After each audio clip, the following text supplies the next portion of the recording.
नमस्कार, 9 की 9 खबर में आपका स्वागत। मैं राहुल ओझा आपके साथ। गोपालगंज से बड़ी खबर है, जहां पुलिस ने 50 लाख रुपए की शराब जब्त की है। बताया जाता है कि नूडल्स से भरे कंटेनर में छिपाकर शराब पंजाब से बिहार लाई जा रही थी। पुलिस ने शराब के साथ चालक को गिरफ्तार किया है। ये कार्रवाई कुचायकोट थाने की पुलिस ने बलथरी चेक पोस्ट के पास की है। कंटेनर से 2700 लीटर विदेशी शराब मिली है। पुलिस गिरफ्तार चालक से पूछताछ करने में जुटी हुई है। वहीं एसपी स्वर्ण प्रभात ने कहा है कि शराब के खिलाफ पुलिस का अभियान लगातार जारी रहेगा।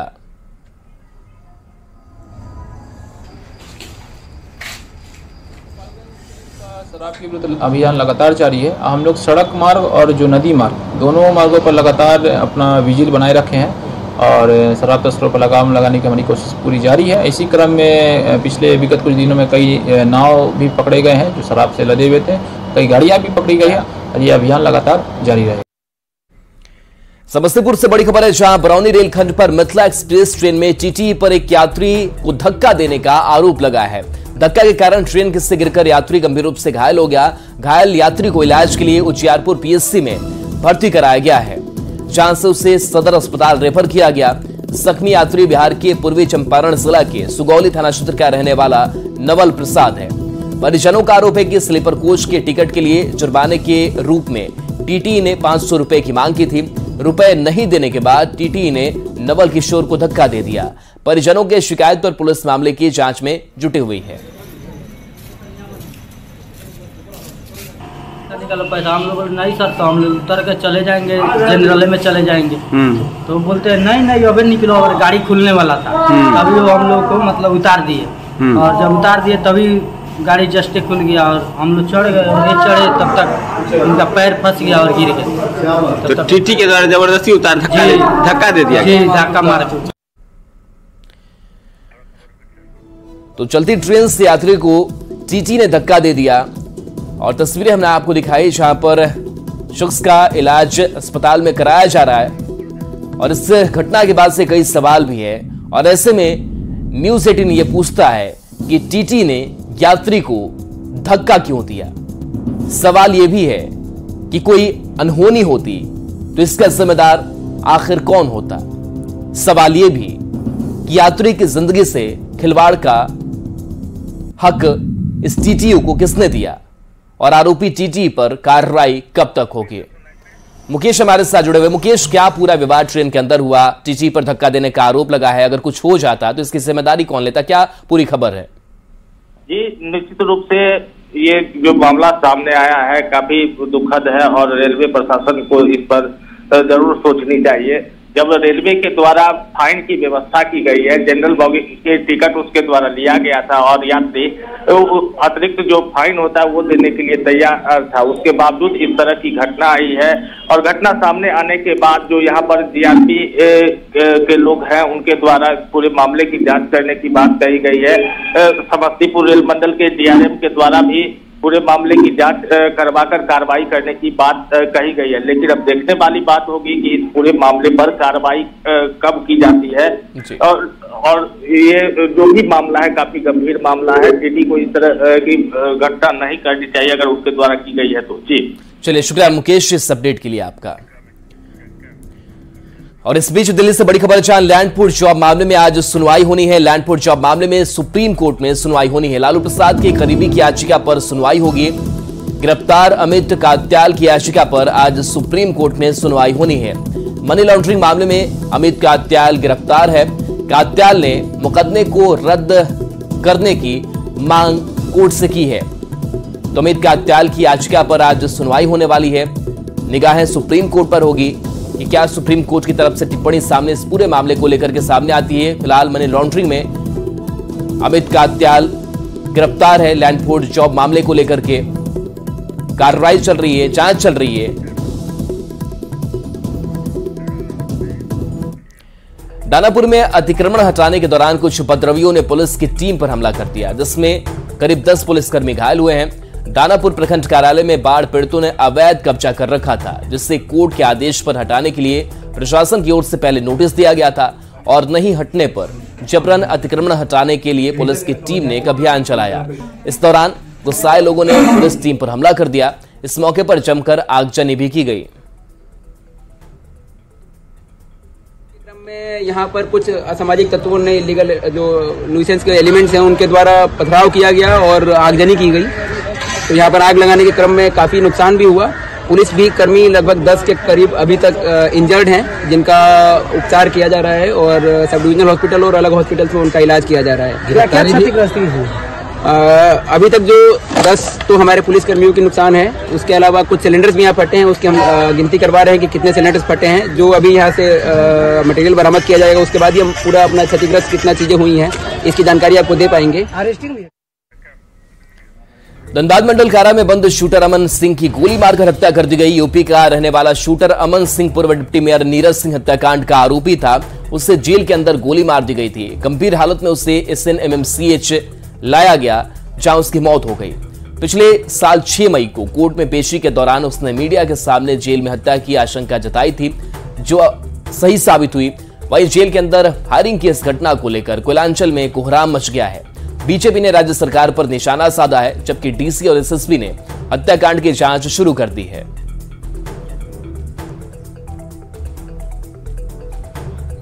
जान खतरा है, बस इतना बताना चाहते हैं कि कोई वरिष्ठ अधिकारी और हर्ष सिंह और कान्हा है बच्चा सिंह लोग मेरी हत्या कराना चाहते हैं। ठीक है, फर्जी मेरे ऊपर मुकदमा लगवा के। और आज ये साबित हो गया कि किस प्रकार से प्रशासन, पदाधिकारी, सरकार अपराधियों का गठजोड़ इस राज्य के अंदर काम कर रहा है। क्योंकि अभी 4 रोज पहले यहाँ के उपायुक्त ने जेल में छापामारी किया था। हुआ अखबार में छपा, कुछ नहीं मिला, एक चम्मच मिला, कुछ खैनी की पुड़िया मिली। और आज 4 दिन के बाद वहां रिवॉल्वर से हत्या होती है, 6-6 गोली अपराधी के सीने में उतार दिया जाता है।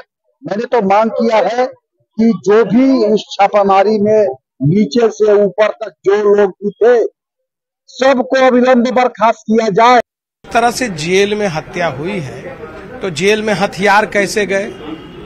जेल में हथियार गए तो निश्चित रूप से जेल में कैसे हथियार गए ये जांच का विषय है। जेल प्रशासन और पूरे गृह मंत्रालय सबके अधीन जेल होता है। जेल IG है तो ये पूरा गृह मंत्रालय से लेकर नीचे तक सब लोग जिम्मेवार हैं कि जेल में हथियार कैसे गए।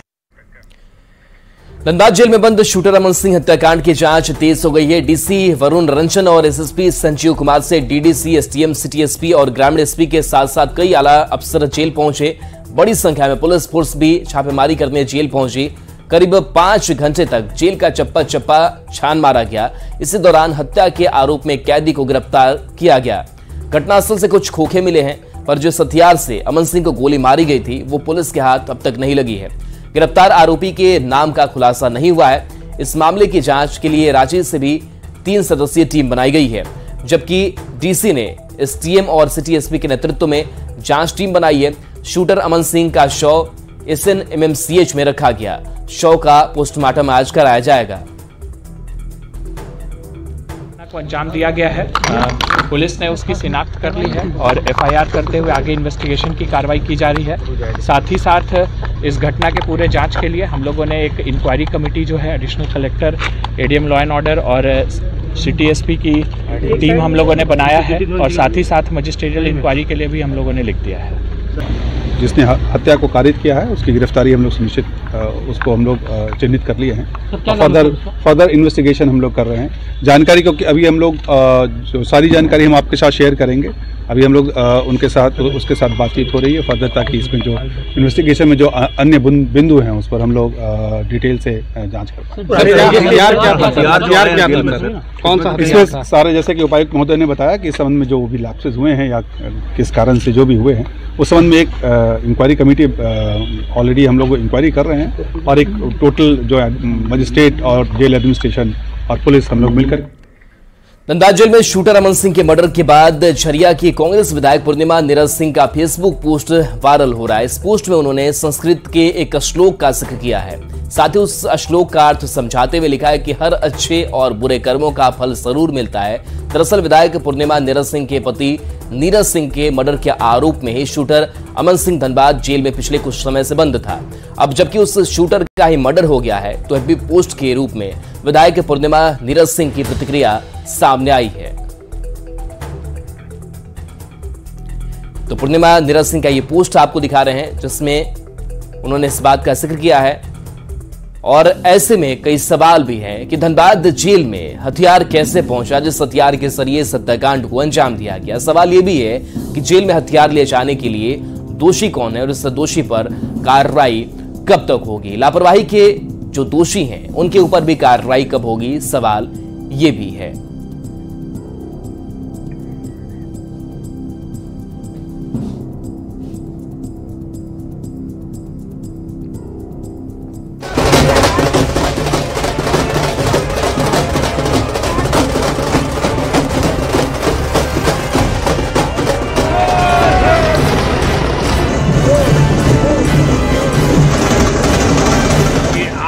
इस हैट्रिक ने 24 की हैट्रिक की गारंटी दे दी है।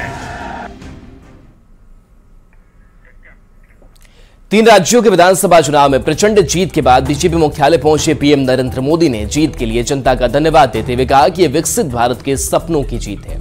पीएम मोदी ने कहा कि राजस्थान, मध्य प्रदेश और छत्तीसगढ़ की माता बहनों और युवाओं ने जो स्नेह दिया, उससे जीत के बाद जिम्मेदारी और ज्यादा बढ़ गई है। प्रधानमंत्री ने कांग्रेस सहित विपक्षी दलों पर जोरदार हमला बोला और देश को जाति की राजनीति में झोंकने की कोशिश का भी आरोप लगाया। प्रधानमंत्री ने एक बार फिर से दोहराया कि उनके लिए सिर्फ 4 जातियां हैं, वो हैं नारी शक्ति, युवा शक्ति, गरीब और किसान।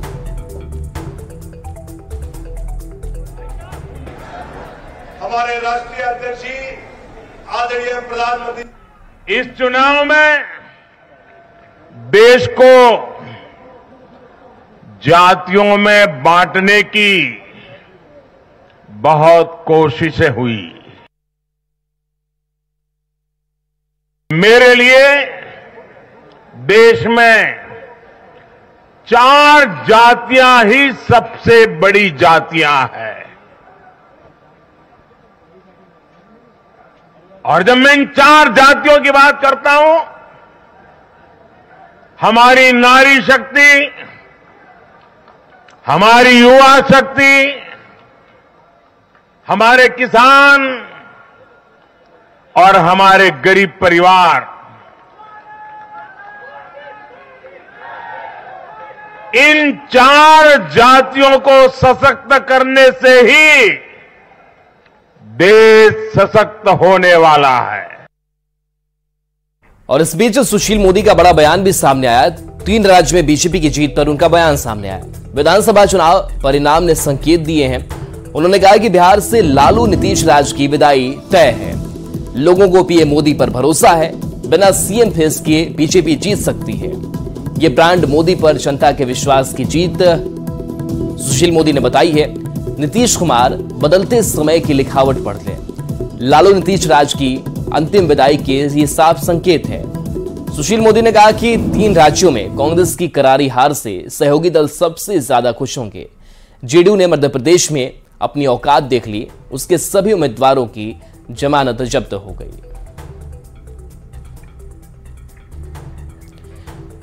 तो ये सुशील मोदी का बयान सामने आया कि विधानसभा चुनाव परिणाम ने संकेत दिए हैं कि बिहार से लालू नीतीश राज की विदाई तय है। लोगों को पीएम मोदी पर भरोसा है। उन्होंने कहा कि नीतीश कुमार बदलते समय की लिखावट पढ़ लें। लालू नीतीश राज की अंतिम विदाई के ये साफ संकेत विधानसभा चुनाव के परिणाम। कांग्रेस की हार से सहयोगी दल खुश है। जेडीयू ने मध्य प्रदेश में अपनी औकात देख ली। तो 3 राज्यों में बीजेपी के पक्ष में नतीजों के बाद महागठबंधन में बवाल मचा है। जेडीयू ने हार के लिए कांग्रेस को जिम्मेदार ठहराया है। केसी त्यागी ने कहा है कि ये आईएनडीआई गठबंधन की हार नहीं है, ये सिर्फ और सिर्फ कांग्रेस की हार है।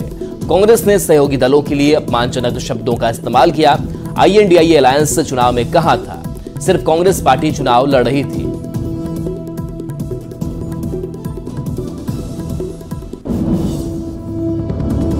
नतीजे सामने हैं, इसको आप किसको देखते हैं? आप इंडिया अलायंस की हार मानते हैं इसे? इंडिया अलायंस कहा था चुनाव में, सिर्फ और सिर्फ कांग्रेस पार्टी चुनाव लड़ रही थी।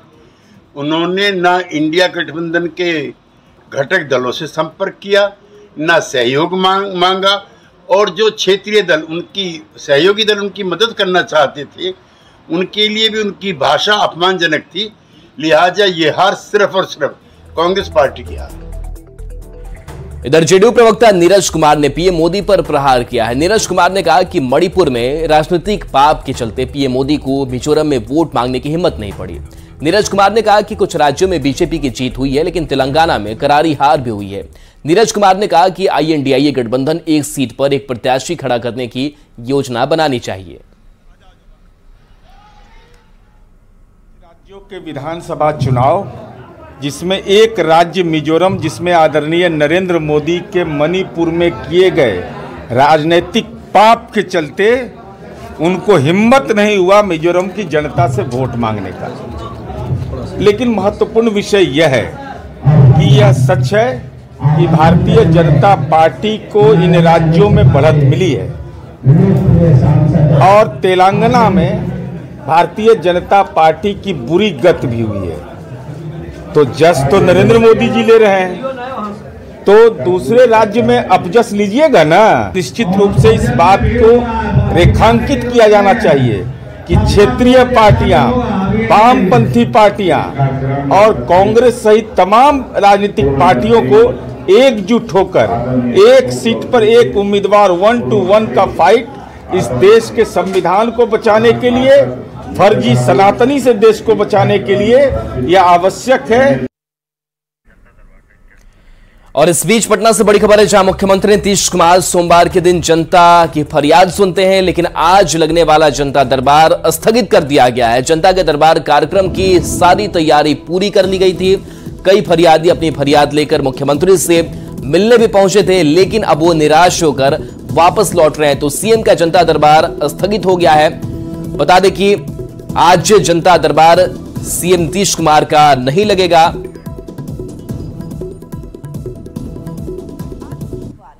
सोमवार के दिन मुख्यमंत्री नीतीश कुमार जनता के दरबार में होते हैं, लेकिन आज किसी कारणवश मुख्यमंत्री का जनता दरबार स्थगित कर दिया गया है। हालांकि पूरी तैयारी यहां कर ली गई थी। यहां साफ तौर पर आप देख सकते हैं, हर महीने के 3 सोमवार के दिन पूरे बिहार से जो फरियादी हैं मुख्यमंत्री से मिलने आते हैं और उन्हें पूरी उम्मीद होती है कि उनकी समस्याओं से मुख्यमंत्री छुटकारा दिलाएंगे। और उसी के मद्देनजर जो सुरक्षा के व्यापक इंतजाम हैं, हर सोमवार यहां किया जाता है। सारी तैयारी भी आज पूरी कर ली गई थी। यहाँ साफ तौर पर आप देख सकते हैं, सुरक्षा के जवान मौजूद हैं, सारी सिक्योरिटी यहाँ नजर आ रही है। जो फरियादी हैं वो भी अपने हाथों में अपने समस्याओं को लेकर कागजों के साथ यहाँ पहुंचे हुए हैं, लेकिन किसी कारणवश आज मुख्यमंत्री का जनता दरबार स्थगित कर दिया गया है। हर महीने 3 सोमवार मुख्यमंत्री लोगों की फरियाद सुनते हैं और उसी के मद्देनजर दूर दूर से लोग भी यहाँ आते हैं। क्या नाम है? हमारा नाम दीनानाथ पंडित हुआ। आप फरियाद लेकर यहाँ आए? Yes sir. अभी क्या जानकारी मिली है? अभी की आज कैंसिल हो गया, तो वापस अब लौट जाएंगे? अब लौट जाएंगे। अब पुनपुन जाना है हमको। पुनपुन से आए थे? जी, पुनपुन से देहात पड़ता है, लखना खैरा एक बस्ती है, वहाँ से हम आए हैं। आपका क्या नाम है? राजेश कुमार। आप कहाँ से आए? पश्चिमी चंपारण से। तो अभी पहले से जानकारी नहीं थी? कैसे जानकारी था पहले से कि जनता दरबार सोमवार को लगेगा, आ जाए, तो पता लगा कैंसिल हो गया। कैंसिल हो गया जी। क्या समस्या थी आपकी? रोड की समस्या था, उसको लेकर आए थे। जी। आप कहाँ से आए हैं? वित्तीय जिले से। साथ ही में आए हैं? जी। आप भी वही रोड की समस्या को लेकर आए हैं? जी। तो अभी वापस लौट जाएंगे? हाँ, लोग वापस जा रहे हैं, तो क्या करें। बिल्कुल, तो यहाँ देख सकते हैं जो फरियादी हैं अब वापस लौट रहे हैं, क्योंकि सोमवार के दिन ये लोग उम्मीद करके आते हैं कि मुख्यमंत्री जनता के दरबार में होंगे और हर सोमवार मुख्यमंत्री लोगों की फरियाद भी महीने में 3 दिन सुनते हैं। लेकिन आज किसी कारणवश जनता दरबार स्थगित कर दिया गया है और इसी के मद्देनजर तैयारी तो पूरी है, लोग भी यहाँ पहुंचे हुए हैं, लेकिन अब लोग वापस लौट रहे हैं। कैमरामैन अजय दुबे के साथ विनीता मिश्रा, न्यूज़ 18 पटना।